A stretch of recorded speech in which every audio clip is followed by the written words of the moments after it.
جی. اس کے اندر کچھ فنی قسم کی ٹیکنیکل مشکلات ہیں، ان کے اوپر بھی ہم کام کر رہے ہیں. جی. اور ساتھ ہی سکھوں کے میرج بل کے اوپر بھی ہم نے کام شروع کیا ہے. جی.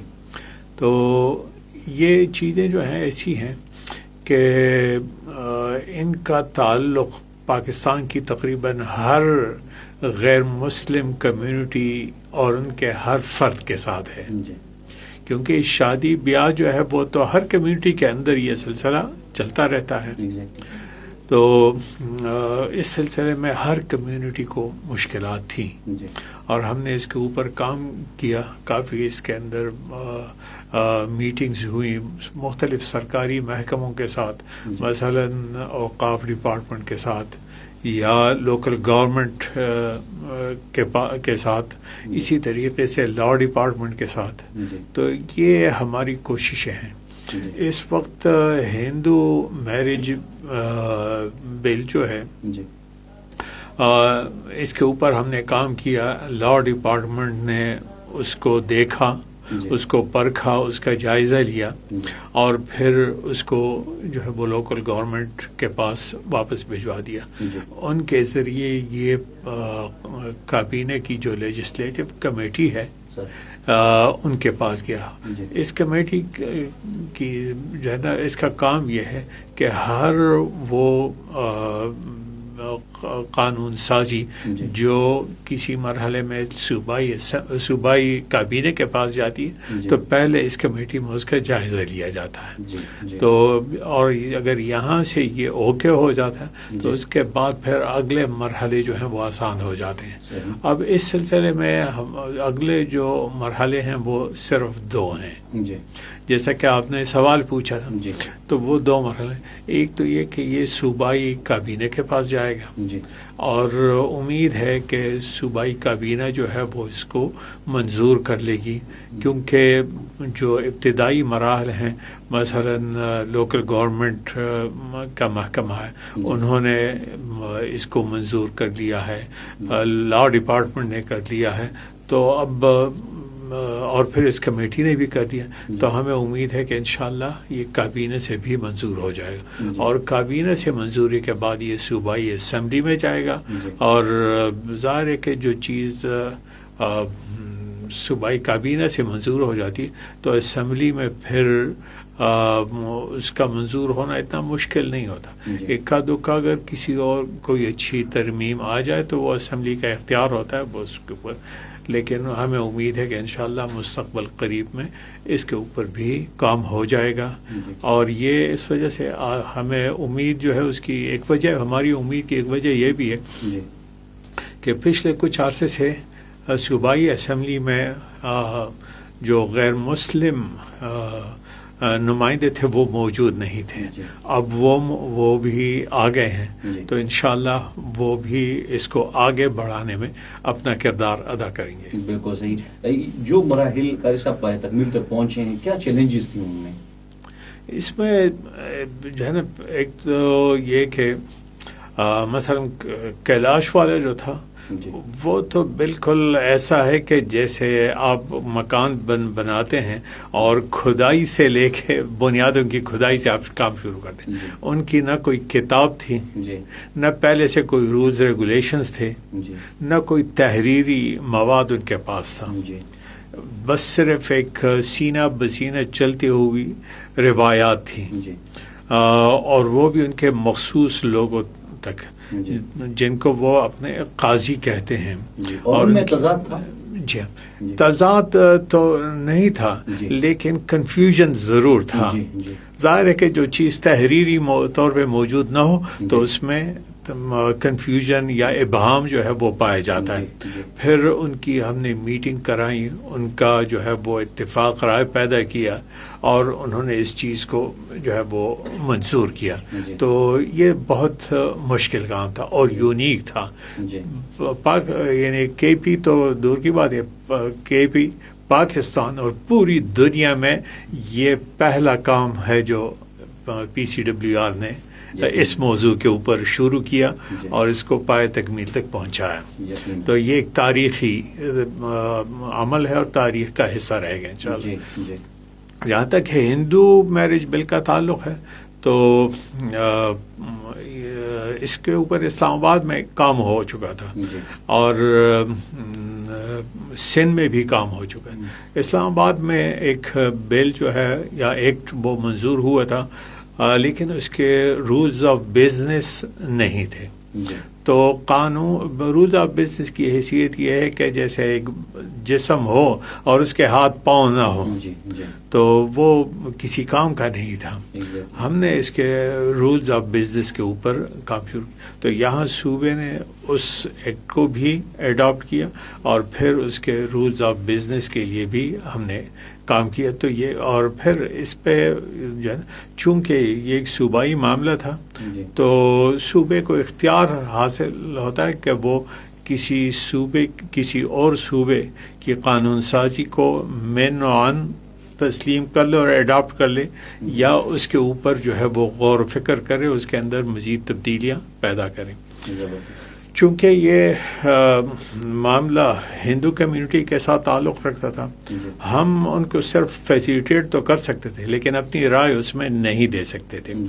اس لیے ان کے درمیان اتفاق رائے پیدا کرنا جو ہے یہ بھی ایک مشکل مرحلہ تھا کیونکہ ان کی جو ہندو کمیونٹی کے جو پنڈت حضرات ہیں وہ صوبے کے مختلف علاقوں سے تعلق ہے, سارے پشاور کے اندر نہیں تھے.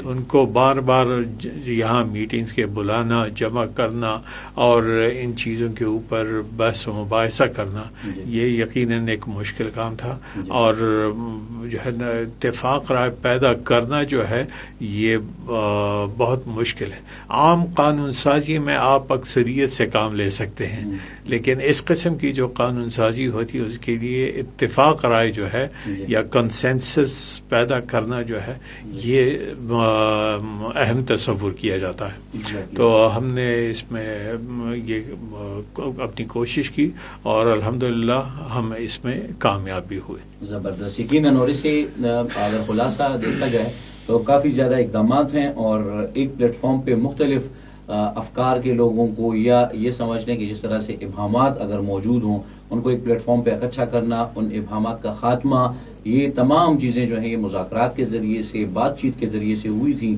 لیکن بنیادی طور پر کسی بھی انسان کو معاشرے کو سمجھنے کے لیے اور معاشرے کو کسی بھی فرد کو سمجھنے کے لیے یہ ہم آہنگی تبھی ڈیولپ ہو سکتی ہے جب کمیونیکیشن میں کوئی گیپ نہ ہو اور بات چیت کے ذریعے سے ایک دوسرے کو بہتر طریقے سے سمجھا جاتا ہے. اسی وجہ سے اسی طرح کے مذاکرے جو ہیں Pakistan Council of World religion نے منعقد کیے.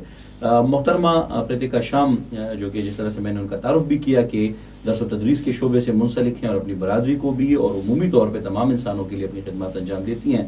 میڈم, سوال میرا آپ سے یہ ہے کہ معیاری تعلیم تک جو رسائی ہے اس میں اقلیتوں کو درپیش عام رکاوٹیں کیا ہیں اور ان رکاوٹوں کو مؤثر طریقے سے کیسے حل کیا جا سکتا ہے آپ کے خیال میں؟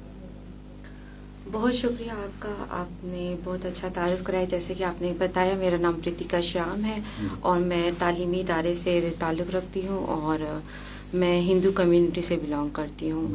تو معیاری تعلیم کی جہاں تک بات ہے تو مائنورٹیز میں بہت بچے ایسے ہیں جو تعلیم سے بہت پیچھے ہیں ابھی تک, مطلب وہ اس معیار تک پہنچے ہی نہیں ہیں اور تعلیم کی کمی کی وجہ سے بہت مشکلات پیش آتی ہے. مطلب کہ جب تک آپ کے پاس نالج نہیں ہوگی, آپ میں کانفیڈینس نہیں ہوگا, آپ کسی سے بات نہیں کر سکیں گے. تو تعلیم ایک ایسی چیز ہے جس سے نہ صرف شعور آتا ہے بلکہ ساتھ میں آپ کے پاس کانفیڈینس بھی آتا ہے کہ آپ کسی سے بات کر سکیں کسی ٹاپک پہ.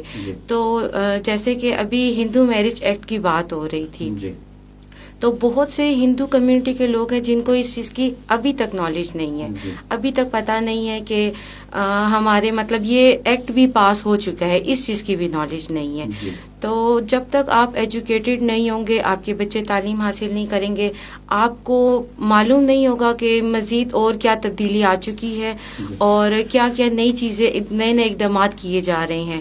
اور یہ چیز ایسی ہے کہ آج کل کے دور میں سب کو, صرف میلز کو نہیں فیمیلز کو بھی معلوم ہونا ضروری ہے کیونکہ شادی ایک ایسی چیز ہے ہندو مذہب میں کہ ایک ایسا بندھن ہے جو ہم مانتے تھے کہ یہ کبھی ختم نہیں کیا جا سکتا کیونکہ ہندوؤں میں طلاق نہیں ہوتی تھی پہلے. لیکن اب یہ ایسا ہو گیا ہے کہ کچھ لوگ اپنی مرضی سے چھوڑ بھی دیتے ہیں, اور کیونکہ ہندو میرج ایکٹ نہیں تھا اس ٹائم پر, تو لوگ اپنی مرضی سے چھوڑ بھی دیتے تھے, اور فیمیلز بیچاری کچھ کر نہیں پاتی تھی. یعنی چیلنجز تھی, مطلب جی بہت زیادہ چیلنجز تھی, اور اپنے حق کے لیے بھی وہ آواز نہیں اٹھا پاتی تھی, ان کو کوئی نالج نہیں تھا. تو تعلیم صرف اس چیز کے لیے نہیں ہے کہ آپ کے پاس ڈگری ہو, تعلیم ہونا اس لیے بھی ضروری ہے کہ آپ کو اپنے مذہب سے ریلیٹڈ بھی نالج ہونا ضروری ہے, تاکہ آپ اپنے حق کے لیے بات کر سکیں. یقیناً آپ نے انتہائی بہتر طریقے سے اس بات کی وضاحت کی کہ کسی بھی مذہب کے پیروکار کے لیے تعلیم کتنی اہم ہے. اور میں یہ اب پوچھنا چاہ رہا ہوں کہ بنیادی طور پر جو ہماری ہندو برادری کے یا دیگر اقلیتی برادری کے لوگ جو پشاور اور خیبر پختونخوا میں بس رہے ہیں, ان کو تعلیم کے حصول میں کیا رکاوٹیں آپ کے خیال میں درپیش ہیں؟ کون سی ایسی چیزیں, جیسے آپ نے انفارمیشن کی بات کی کہ ان کو معلومات تک رسائی نہیں ہے یا وہ آگاہی ہی نہیں رکھتے, تو یہ ایک بہت بڑا مسئلہ ہے, رکاوٹ ہے, اور سب سے پہلا کسی بھی انسان کو یہ رکاوٹ آتا ہے. اس کے علاوہ کیا رکاوٹیں ہیں جن کو آپ یہ سمجھتی ہیں کہ جی یہ رکاوٹیں بیچ میں آ سکتی ہیں؟ پہلے تو ایسا تھا کہ مطلب اتنا شعور نہیں تھا لوگوں میں, جی. تو اقلیتی برادری جو ہے, صرف یہ نہیں میں کہوں گی کہ ہندو, جی. کرسچنز بھی ہو گئے, اس میں اور بھی کمیونٹی, سکھ ہو گئے, جی. تو ہم لوگ تھوڑا ڈر کے رہتے تھے یہاں جی. پر, کیونکہ ہم مائنورٹیز میں آتے تھے. جی. تو ہم کوشش یہ کرتے تھے کہ ہمارے بچے سیف رہیں, تو ہم گھروں میں رکھتے تھے ان کو, جی. زیادہ باہر نہیں جانے دیتے تھے کہ ایسا نہ ہو کہ کوئی حادثہ پیش آ جائے, یہ اس وجہ سے. جی. لیکن اب سب لوگ نہیں, لیکن کچھ لوگوں کی سوچ ایسی ہوتی ہے مائنورٹیز کو لے کر, جی. کہ نہیں یہ ہمارے مطلب ہم سے الگ لوگ ہیں. جی. اور ہم لوگوں کو بھی یہ ڈر ہوتا تھا کہ ہم باہر اپنے بچوں کو چھوڑیں گے تو ایسا نہ کوئی حادثہ پیش آ جائے ان کے ساتھ. جی. تو ایک رکاوٹ تو یہ ہوتی تھی کہ ہم مائنورٹیز میں, میجورٹی میں نہیں ہے. تو لیکن اب جیسے تعلیم کا شعور بڑھتا جا رہا ہے, لوگوں میں اویئرنیس آتی جا رہی ہے, اور جب ہم باہر نکلے ہیں تو ہم نے لوگوں کے ساتھ جب مل کے بیٹھے ہیں, بات چیت کی ہے, تو ہمیں معلوم ہوا ہے کہ اقلیتی برادری بھی جو ہے مطلب پاکستان کا ہی حصہ ہے. تو لوگوں میں شعور آ گیا ہے, تو اس وجہ سے اب تھوڑی یہ کہ ہمیں رکاوٹیں کم ہوئی ہیں. لیکن زیادہ تر رکاوٹیں یہی پیش آتی ہیں کہ بچوں کو جو ہے ایڈمیشن نہیں دیا جاتا تھا, تو اس وجہ سے بھی ہمارے بچے پیچھے رہ جاتے تھے, تعلیم حاصل نہیں کر پاتے تھے. دوسرا ہمیں تھوڑا ڈر ہوتا تھا, ڈر و خوف کی وجہ سے ہم نہیں نکلتے تھے. اور اب لیکن یہ کہ مطلب کافی حد تک لوگوں میں شعور آ چکا ہے. بالکل صحیح. جس طرح سے آپ نے اپنی گفتگو میں فرمایا کہ معلومات تک رسائی, اس کے علاوہ خوف, اور اس کی وجہ جو ہے وہ کلچرل بیریئرز تھی کہ جن کی بنیاد پہ لوگوں کو مشکلات تھیں, اور ایڈمیشن کے حصول میں جو ہے مشکلات درپیش تھیں. اور اس کے حل کے حوالے سے بھی آپ نے بتایا کہ جیسے جیسے ہم آگاہی کو بڑھاتے جائیں گے اپنی متعلقہ کمیونٹی میں, تو اسی طرح سے وہ بہتر طریقے سے اہداف کا تعین کر سکیں گے, اور اس کے بعد حصول کے لیے مسلسل تگ و دو یا جد و جہد کر سکیں گے. PCWR, چونکہ ظاہری بات ہے آپ بھی ان تمام کاوشوں کو دیکھ رہی ہیں, تو آپ کیا سمجھتی ہیں کہ اس طرح سے مزید کاوشیں کتنی بڑھنی چاہیے, اور کیا اثرات مرتب ہوئے ہیں جو آپ متعلقہ بتا بھی رہی ہیں کہ آپ کافی حد تک آگاہی بھی ہے, خوف بھی ختم ہو رہا ہے, جو ہماری کلچرل ہم آہنگی ہے وہ بھی بڑھ رہی ہے, اور ایڈمیشن کے اصول کے لیے ظاہری بات ہے کہ اقلیتوں کے لیے 2% کوٹا بھی ہے, اس پہ بھی ہم بات کریں گے. تو کیا اثرات سمجھتی ہیں ان تمام امور کا مثبت؟ پچھلے 2 سال سے میں PCWR کے ساتھ کام کر رہی ہوں. جی. اس سے پہلے مجھے خود بھی نالج نہیں تھی ان چیزوں کی. جی. تو جب میں نے PCWR جوائن کیا تو PCWR جو ہے جیسے ٹریننگز کروا رہی ہیں, تو بہت سی خواتین اس چیز سے جو ہے ان کو نالج ہو رہی ہے کہ ایک تو مائنورٹیز کوٹے کے بارے میں ہمیں ٹریننگز کے ذریعے پتہ چلتا ہے, جو PCWR کرواتی ہیں مختلف مذاہب کے لوگوں کو. صرف ہمیں نہیں اور بھی لوگوں کو معلوم پڑ رہا ہے کہ مائنورٹیز کے لیے 2% کوٹا تعلیمی ادارے میں ہے. اس کے علاوہ جو ہے میں جب PCWR میں نے جوائن کیا تو میرا انٹریکشن مختلف لوگوں کے ساتھ ہوا, مختلف مذہب کے لوگوں کے ساتھ بات چیت کرنے کا موقع ملا, جس سے ان کو ہمارے بارے میں پتہ چلا اور ہمیں ان کے بارے میں پتہ چلا. تو جو ایک ڈفرینس تھا ہم لوگوں کے بیچ میں, جو گیپ تھا, وہ کم ہوا ہے. اور مزید میں آگے بھی دیکھ رہی ہوں کہ PCWR جیسے کام کر رہا ہے, مختلف مذاہب کے لوگوں کو ایک پلیٹ فارم پہ اکٹھا کر کے, اور ہندو مائنورٹیز ایکٹ کے اوپر کام کیا ہے, ان کے رائٹس کے بارے میں لوگوں کو بتایا گیا ہے. تو اس سے جو ہے جب ہم دوسرے مذاہب کی جب ہم رائے سنتے ہیں ہمارے کو لے کر کہ ہندو ہو گئے یا اقلیتی برادری ہو گئی, تو ان کی جب رائے بدلتی ہے ہمیں لے کے, تو ہمیں خوشی ہوتی ہے کہ جو ان کے مائنڈ میں پہلے ہم لوگوں کو لے کر تھا کہ یہ اقلیت ہے, تو وہ اب نہیں رہا. مطلب وہ ہمیں ایز اے پاکستانی لیتے ہیں کہ جیسے ہم لوگ ہیں ویسے یہ لوگ بھی ہیں. تو جو ڈفرینس تھا ہمارے بیچ وہ کم ہوا ہے اس سے. بالکل صحیح, آپ نے بجا فرمایا کہ بنیادی طور پر وہ جو کمیونیکیشن گیپ تھا اس کا خاتمہ ہو گیا ہے, اور کافی حد تک آپ کو مطلب ایسی افکار یا ایسی سوچیں کہ جن کی بنیاد پر آپ کو ہرڈلز تھیں, وہ ان تمام مذاکرات کی وجہ سے, مذاکروں کی وجہ سے, ایک جگہ بیٹھنے کی وجہ سے ان مسائل کا کافی حد تک آپ سمجھ رہی ہیں کہ اس کا ایک مثبت اثر ہے. بہت شکریہ. میں اپنے پہلے مہمان قاری روح اللہ مدنی صاحب, چیئرمین PCWR کی جانب بڑھوں گا. سر بتائیں کہ PCWR جو ہے ہندو میرج ایکٹ کے رولز آف بزنس 2% اقلیتوں کے کوٹے کے نفاذ اور اقلیتوں کے دیگر حقوق کے تحفظ میں جو کردار ادا کر رہا ہے وہ تو کافی حد تک وضاحت بھی ہوگی, لیکن میں سمجھتا ہوں کہ آپ اپنے الفاظ میں اس کو ذرا ایکسپلین کریں تو بہتر ہوگا. اس تنظیم کی خدمات کی تفصیل سے ذرا مزید بھی وضاحت کریں پلیز. دیکھیے, جیسے کہ میں نے ابتدا میں کہا تھا کہ PCWR جی کا بنیادی مقصد اس کے قیام کا تو یہی تھا کہ مختلف مذاہب کے لوگوں اور مختلف مسالک کے لوگوں کے درمیان جو ہے وہ پرامن بقائے باہمی یعنی پیسفل کو ایگزسٹنس کا شعور پیدا کیا جائے. کیونکہ آج کل کی دنیا ایسی ہے کہ تمام معاشرے جو ہیں یہ ڈائیورس فیتھ کے اوپر یعنی مختلف نوع عقائد کے اوپر مشتمل ہوتے ہیں. کسی ایک سنگل فیتھ کا کوئی ملک جو ہے وہ دنیا میں نہیں پایا جاتا. ہر ملک کے اندر مختلف مذاہب کے لوگ موجود ہوتے ہیں. اس لیے ان کے اندر ہم آہنگی پیدا کرنا اور جو ہے نا پرامن طریقے سے ایک دوسرے کے ساتھ رہنے سہنے کا شعور پیدا کرنا, یہ PCWR کا بنیادی مقصد تھا. اور ہم نے اس کے اوپر کام کیا ہے, ہمیں اس کے اوپر خوشی بھی ہے. لیکن ہمیں زیادہ خوشی اس وقت ہوتی ہے جب خود یعنی غیر مسلم پاکستانی جو ہیں وہ بھی اس میدان میں آ کے اپنے حقوق کے لیے بات کرتے ہیں اور اپنا کیس جو ہے وہ خود پیش کرتے ہیں. جیسے مثلا آپ کسی ڈاکٹر ایک مریض کسی ڈاکٹر کے پاس جاتا ہے تو دو صورتیں ہوتی ہیں, یا تو یہ کہ اس کے ساتھ کوئی اٹینڈنٹ ہو وہ ڈاکٹر کو بتائے کہ جی اس مریض کو یہ بیماری ہے یہ, اور دوسری بات یہ کہ مریض خود ڈاکٹر کو بتائے, تو یہ سب سے بہتر صورت ہوتی ہے. جی ہاں, تو ہم یہاں پہ بالکل یہی اصول جب دیکھتے ہیں کہ نان مسلم پاکستانی جو ہیں وہ خود اپنے مسائل وہ پیش کرتے ہیں تو ہمیں خوشی ہوتی ہے. اور میڈم پریتیکا شیام صاحبہ نے جو ہے اپنے مسائل خود بیان کیے اور اچھے طریقے سے بیان کیے. تو انشاءاللہ اس طریقے سے ان کے مسائل جو ہیں وہ حل کرنے میں آسانی ہوگی. PCWR نے ابتدا میں تو جیسا کہ میں نے عرض کیا کہ مذہبی ہم آہنگی کے اوپر کام کیا, پھر ہم نے انہی کمیونٹیز کو یعنی ہندو, سکھ اور مسیحی کمیونٹیز کو بھی ساتھ لے کر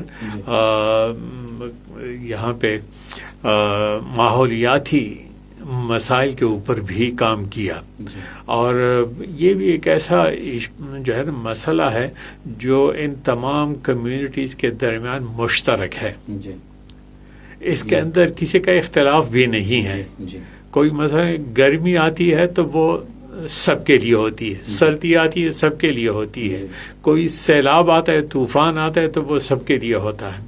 تو اس کے اور پھر اس کا جو تدارک ہے, اس کی روک تھام ہے ماحولیاتی مسائل کا, تو اس کے اوپر بھی جتنے اقدامات ہیں وہ تقریباً تمام مذاہب کے اندر پائے جاتے ہیں.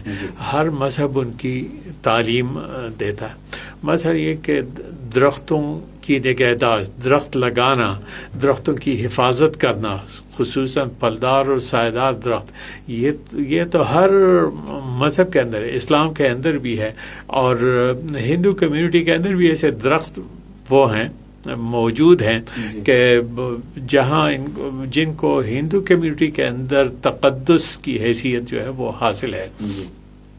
تو ہم نے اس موضوع کے اوپر بھی کام کیا ہے، اور اس کے ساتھ ساتھ جو بعض مذہبی ایام ہوتے ہیں، مثلا مسلمانوں کے لیے عید الفطر اور عید الاضحیٰ ہوتی ہے، یا محرم کے ایام ہوتے ہیں، اسی طرح دوسرے مذاہب جو ان کے بھی کچھ مقدس ایام ہوتے ہیں، جو ہے مثلا مسیحی برادری کے لیے کرسمس، ایسٹر کے ایام ہوتے ہیں، ہندو برادری کے لیے دیوالی، اور جو ہے ان کے علاوہ بھی جو ہے وہ ایام ہوتے ہیں. جی. اسی طریقے سے سکھ برادری کے بابا گرو نانک جو ہے ان کی تاریخ پیدائش یا برسی کے ایام ہیں. تو یہ چونکہ ہر کمیونٹی کے لیے اپنے ایام ہیں، تو ہم یعنی مذہبی اختلاف ہونے کے باوجود ہم یہ سمجھتے ہیں کہ ان کو بھی اتنا حق حاصل ہے یہ ایام منانے کا جتنا کہ ہمیں عید اور رمضان یا جو ہے نا دوسرے ایام منانے کا ہمیں حق حاصل ہے. تو باقاعدہ ایک تو اس سے ان کی خوشی میں بھی اضافہ ہو جاتا ہے، دوسری بات یہ کہ ان کے سکون میں، اطمینان میں اضافہ ہو جاتا ہے، اور وہ اپنے آپ کو اس معاشرے کا حصہ بھی سمجھنے لگ جاتے ہیں، اور اپنے آپ جب دیکھتے ہیں کہ اکثریت ہی کمیونٹی وہ ان کی خوشی میں شریک ہے یا ان کا بندوبست کر رہی ہے، تو پھر وہ اپنے آپ کو امن میں بھی محسوس کرتے ہیں. تو بنیادی طور پر یہ پاکستان کی وہ خدمت ہے جو PCWR کے پلیٹ فارم سے کی جا رہی ہے، اور ہم سمجھتے ہیں کہ اس طریقے سے پاکستانی معاشرہ جو ہے وہ ایک زیادہ جو ہے نا پرامن اور وسیع سوچ اور فکر جو ہے وہ لے کے آگے چلے گا. یقیناً قاری صاحب آپ نے انتہائی بہتر طریقے سے وضاحت فرمائی، اور اس حوالے سے اگر دیکھا جائے تو یہ تمام میدان عمل کے وہ اقدامات ہیں جس کے مؤثر ہونے کا ثبوت ان تمام اقلیتی برادری کے تمام افراد یا تمام شخصیات ہیں کہ جن کو ہم اپنے پروگراموں میں، اپنے مذاکروں میں مدعو کرتے ہیں، اور وہ اس کی مثبت رجحانات کے حوالے سے یا اثرات کے حوالے سے ہمیں آگاہ کرتے ہیں. محترمہ پریتیکا شیام صاحبہ، چونکہ آپ درس و تدریس کے شعبے سے منسلک ہیں، تو میرا اگلا سوال آپ سے یہ ہے کہ ہندو میرج ایکٹ کے رولز آف بزنس کے نفاذ کے بعد ہندو کمیونٹی کو ازدواجی مسائل کے حل، قانونی تحفظ اور سماجی انصاف کے حوالے سے کون سے اہم فوائد اور بہتر جو ہیں وہ اقدامات یا اثرات حاصل ہو سکتے ہیں، جس طرح سے آپ نے پہلے بھی گفتگو میں فرمایا، لیکن مزید ایسی کون سی زاویے ہیں کہ جن پر آپ دیکھ رہی ہیں اور جس سے آپ محسوس کر رہی ہیں کہ یہ فوائد جو ہیں ہندو کمیونٹی کو ہو رہے ہیں بڑے پیمانے پر؟ جیسے کہ میں نے پہلے بھی بتایا کہ ہماری خواتین کو اتنا شعور نہیں تھا، تو PCWR کے ذریعے جب وہ مختلف پلیٹ فارم، مطلب اس پلیٹ فارم پہ مختلف کمیونٹی کے لوگوں کو اکٹھا کرتے ہیں، تو اس میں جو ہے ہندو جو خواتین ہوتی ہیں ان کو اپنے رائٹس کے بارے میں بھی بتایا جاتا ہے کہ ان کے کیا رائٹس ہیں. تو اسی ذریعے انہی ٹریننگز کے ذریعے جو ہے خواتین میں شعور آیا ہے کہ ان کا جو یہ ہندو میرج ایکٹ ہے، اس کے بعد جیسے پہلے تو جب طلاق ہو جاتی تھی تو کوئی ان کی سیفٹی سیکیورٹی کچھ بھی نہیں ہوتا تھا. تو یہ ہندو میرج ایکٹ کے بعد جو ہے ان کو شعور ہوا ہے، ان کو نالج میں اضافہ ہوا ہے کہ طلاق کے بعد بھی جو ہے ان کا حق ہے، ان کا رائٹ ہے جو شوہر ان کو دیں گے. تو اسی طرح کا ایک کیس تھا جو میرے نالج میں ہے کہ ایک بچی ہے جس کو ہندو کمیونٹی کی ہے کہ جس کے شوہر نے اس کو چھوڑ دیا تھا، کوئی طلاق نہیں ہوئی تھی، کچھ نہیں، بس ان کے گھر بٹھا دیا تھا. تو وہ بچی اس کے پیرنٹس کے ساتھ وہ رہ رہی تھی، اس کا ایک بیٹا بھی تھا. تو وہ بچی مطلب خود ایجوکیٹڈ تھی، تو وہ اپنے ٹیچنگ کر رہی تھی کہ اپنے بچے کے لیے اور اپنے لیے کچھ کر سکے. تو اس کو نہیں معلوم تھا کہ ہندو میرج ایکٹ کی مطلب پاس ہو چکا ہے اور وہ اپنے رائٹ کے لیے آواز اٹھا سکتی ہے. تو جب اس کو اس چیز کی علم ہوئی PCWR کے ذریعے، تو اس نے جو ہے کیس کیا کہ مجھے میرے رائٹس ملنے چاہیے. تو کچھ ٹائم تک اس کا یہ کیس چلتا رہا اور آخر میں اس کو اس کا حق ملا، اس کے بچے کے لیے اس کو حق ملا کہ اس کے جو مطلب اماؤنٹ ہے اس کے خرچے کی تو وہ اس کو ملنی چاہیے. تو اس سے جو ہے نہ صرف اس بچی کو حق ملا، اس بچے کو بھی ساتھ میں حق ملا, اور دوسرا آگے کے لوگوں کو بھی مطلب اس چیز کی نالج ہوئی کہ اگر ان کیس اگر کسی کی بچی کے ساتھ ایسا کچھ ہو جاتا ہے تو اس کا رائٹ بنتا ہے کہ وہ اپنے حق کے لیے آواز اٹھا سکتی ہے, نہ کہ وہ گھر میں دب کے بیٹھ جائے اور وہ کچھ نہ کر سکے. اور اس طرح تو دیکھا جائے تو پھر اور بھی مردوں کو جو ہے خوشی ہوگی کہ ہمیں تو طلاق دینے کے بعد کچھ بھی نہیں کرنا پڑے گا اور ہم دوسری شادی کر کے آرام سے رہ سکتے ہیں. تو اس لیے جو ہے اور لوگوں کو بھی جو ہے نالج ہوئی کہ اگر ہم اس طریقے سے کریں گے تو ہمارے ساتھ ایسا کچھ ہو بھی سکتا ہے, کیونکہ پہلے ایسا کچھ بھی نہیں تھا, ہندو میرج ایکٹ نہیں تھا, رجسٹریشن نہیں تھی. اب ایون کہ رجسٹریشن کی بھی نالج بہت حد تک لوگوں کو آتی جا رہی ہے, کیونکہ پہلے تو بس ہندوازم میں یہی ہوتا تھا کہ آپ مندر لے جائیں, وہاں پہ پھیرے کروا لیں, شادی ہو جاتی تھی, رجسٹریشن نہیں ہوتی تھی. لیکن اب یہ چیز جب ہندو میرج ایکٹ کے بعد جو رجسٹریشن بھی ہونے شروع ہو گئی ہے, تو اس سے یہ ہوتا ہے کہ جیسے کہ میری شادی کو 15 سال ہو چکی ہیں, اس وقت رجسٹریشن نہیں ہوتی تھی. تو جب ہمیں اپنے بچوں کے بے فارمز بنوانے ہوتے تھے, برتھ سرٹیفکیٹ بنوانے ہوتے تھے, تو ہمارے پاس کوئی پروف نہیں ہوتا تھا کہ ہم میرڈ ہیں. تو اس کے لیے ہمیں پھر پنڈتوں کے پاس جانا پڑتا تھا کہ کچھ کریں, ہمیں میرج سرٹیفکیٹ بنا کے دے دیں تاکہ ہم نادرا میں ویریفائڈ کروا دیں کہ ہم شادی شدہ اور یہ ہمارے بچے ہیں, تاکہ ہمارے بچوں کو اسکولس میں ایڈمیشن مل سکے. تو اب رجسٹریشن سے یہ فائدہ ہو گیا ہے ہم لوگوں کو کہ اسی ٹائم رجسٹریشن ہوتی ہے, تو ہمیں کسی کے پیچھے مہینے بعد 2 مہینے بعد پھرنا نہیں پڑتا. ایون کہ پہلے تو سال لگ جاتے تھے ہمیں اس چکر میں, ہم کبھی کسی پنڈت کے پاس جا رہے ہیں کہ ہمارے لیے یہ کام کر دیں تاکہ ہمارے بچوں کے لیے آسانی ہو. لیکن رجسٹریشن کے بعد یہ کہ اب ہمیں بہت حد تک سہولت ہو گئی, ہمارے بچوں کے جو ہے بے فارمز بن جاتے ہیں, ایڈمیشنز ہو جاتے ہیں. تو یہ بہت اچھے اقدامات ہیں جو PCWR نے کیے ہیں ہندوؤں کے لیے, کیونکہ صرف ہم اکیلے, ہمارے مذہب میں کوئی ایسے نہیں ہیں لوگ کہ انہوں نے خود سے اس چیز کے اوپر اقدامات کیے ہوں. تو میں بہت شکر گزار ہوں PCWR کی کہ جنہوں نے اس اہم مسئلے کو اٹھایا اور اس پہ کام کیا. جی, یہ ہندو میرج ایکٹ سے پہلے آپ فرما رہی ہیں کہ اس طرح کا کوئی میکینزم نہیں تھا, اور ظاہری بات ہے کہ پھر اس میں مشکلات بھی کافی زیادہ تھیں. بنیادی دستاویزات کی آپ نے بات کی, تو ان بنیادی دستاویزات کی فراہمی میں آپ یہ سمجھتی تھی کہ یہ رولز آف بزنس اور یہ ہندو میرج ایکٹ بنیاد ہے کہ جس کی بنیاد پر آپ کو بنیادی دستاویزات کی فراہمی یقینی بنائی گئی ہے؟ جی بالکل, کیونکہ اس کے بغیر تو نہ آپ یہ جو ہے کلیم کر سکتے ہیں کہ آپ میرڈ ہیں. جی, تو رجسٹریشن بہت ضروری ہے. اگر رجسٹریشن بائی وقت نہیں کی جاتی تو بعد میں سال بعد 2 سال بعد آپ ادھر چکر لگا رہے ہیں, کوئی مکر جائے, آپ کے پاس کیا ثبوت ہے کہ آپ میرڈ ہیں, تو ہم ہندو بچیاں کہاں جائیں گی پھر, کیونکہ ان کے پاس تو کوئی اور پروف ہی نہیں ہے کہ ہم میرڈ ہیں. تو یہ ہندو میرج ایکٹ کے بعد ہی رجسٹریشن شروع ہوئی ہے. تو اب یہ ہے کہ ساتھ میں گواہ بھی اسی ٹائم موجود ہوتے ہیں, تو اس چیز کا ثبوت ہو گیا, اس چیز کا پروف ہو گیا, تو ہمارے لیے بہت آسانی ہو گئی, ہمارے بچوں کے لیے بھی آسانی ہوئی ہے اس میں. بالکل صحیح, بہت شکریہ.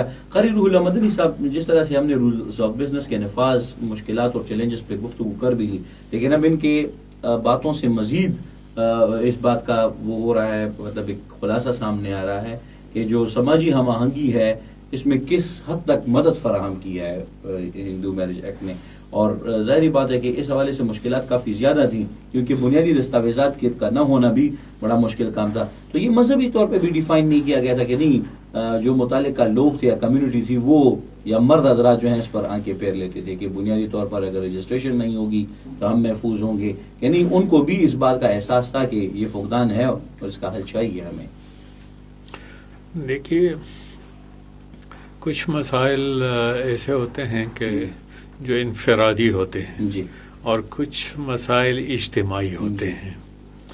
انفرادی مسائل کا حل جو ہے وہ بھی انفرادی یا خاندانی طریقے سے ممکن.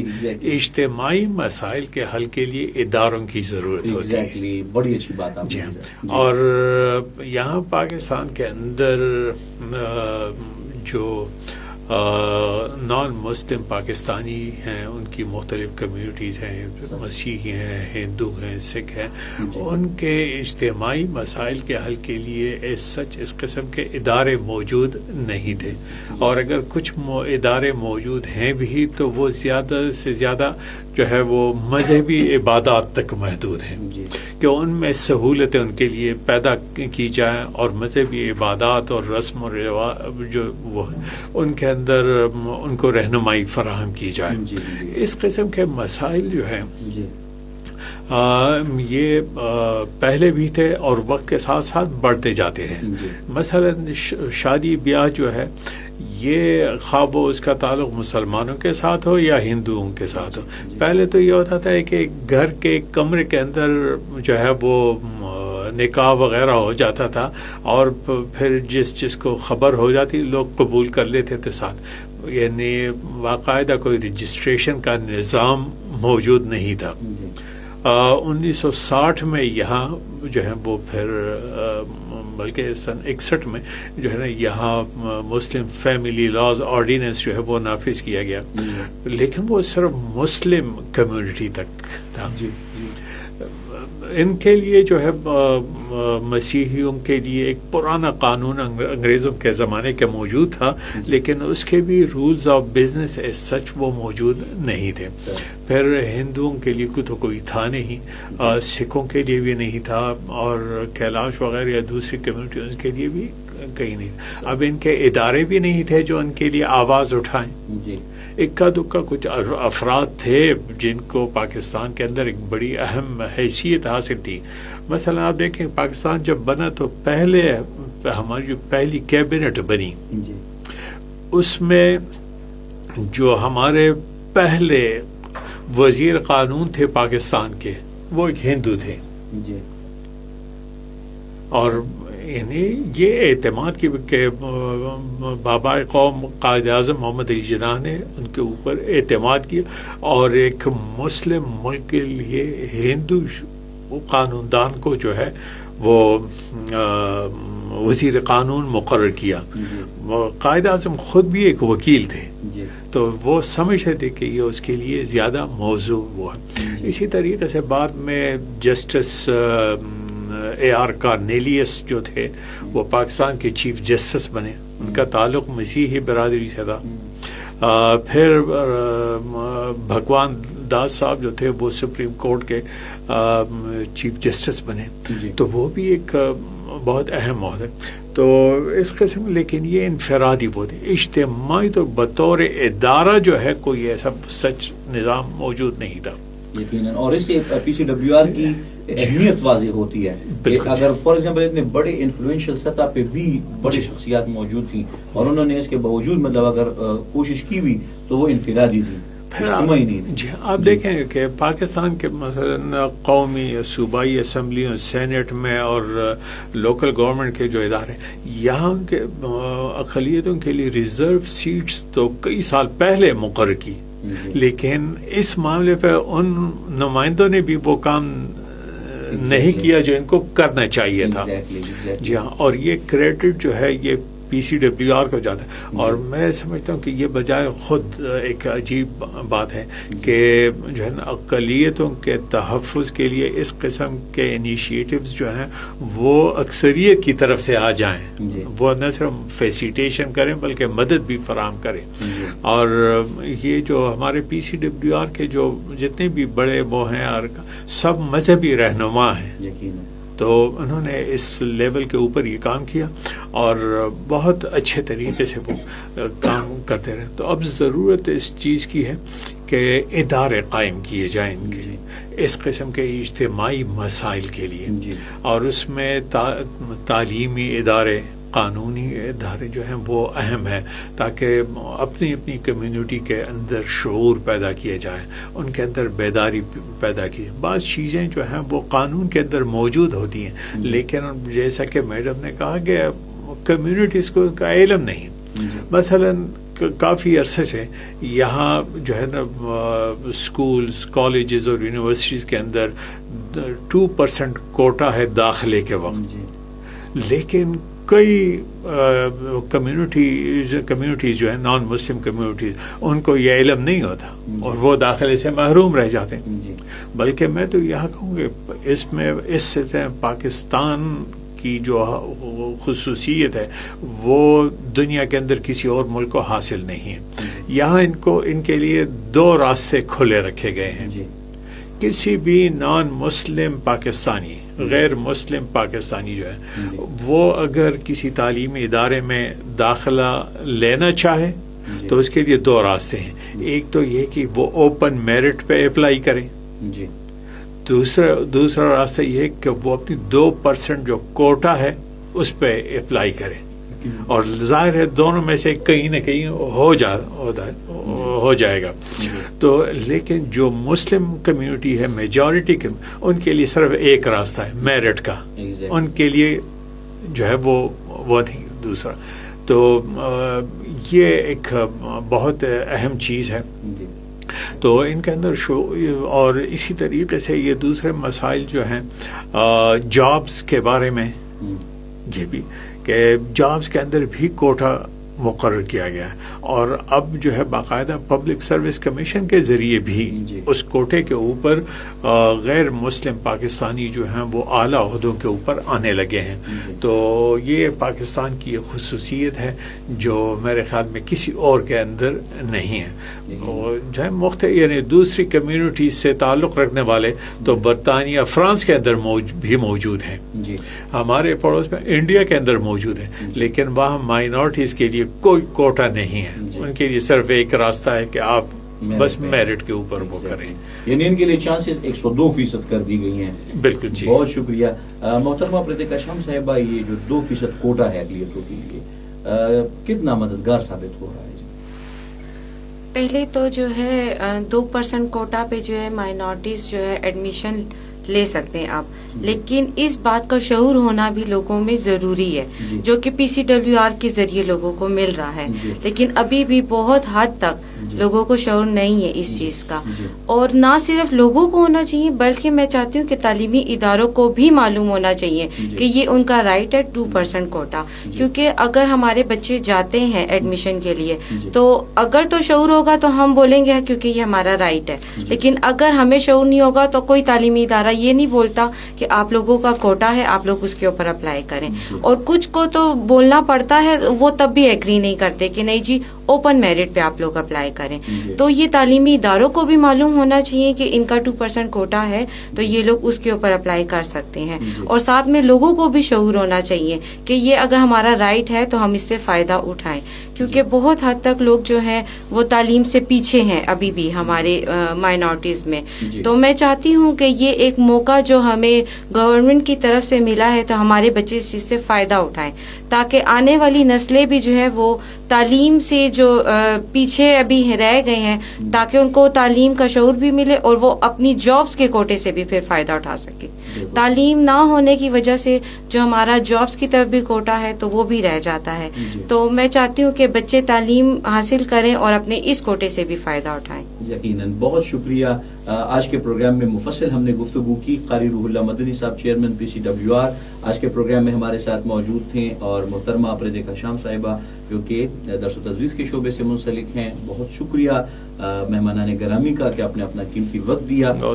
مشکور ہوں. اور یہ programme Pakistan Council of World Religion یا PCWR یا مجلس ادیان عالم پاکستان کی جانب سے آپ کی خدمت میں پہنچایا گیا. اگر آپ لوگوں کی کوئی بھی رائے ہو تو ہمارے مختلف پروگرامز میں آپ اس کو ایکسپریس کر سکتے ہیں, بتا سکتے ہیں آپ اس حوالے سے کیا بہتر فیل کر رہے ہیں. اگر آپ کا دیگر اقلیت ہو یا دیگر مذاہب سے تعلق ہے تو اس حوالے سے بھی آپ ہمیں آگاہ کر سکتے ہیں. اسی کے ساتھ ہی پروگرام کا وقت اب اپنے اختتام کو پہنچتا ہے. اجازت دیجیے. اللہ نگہبان.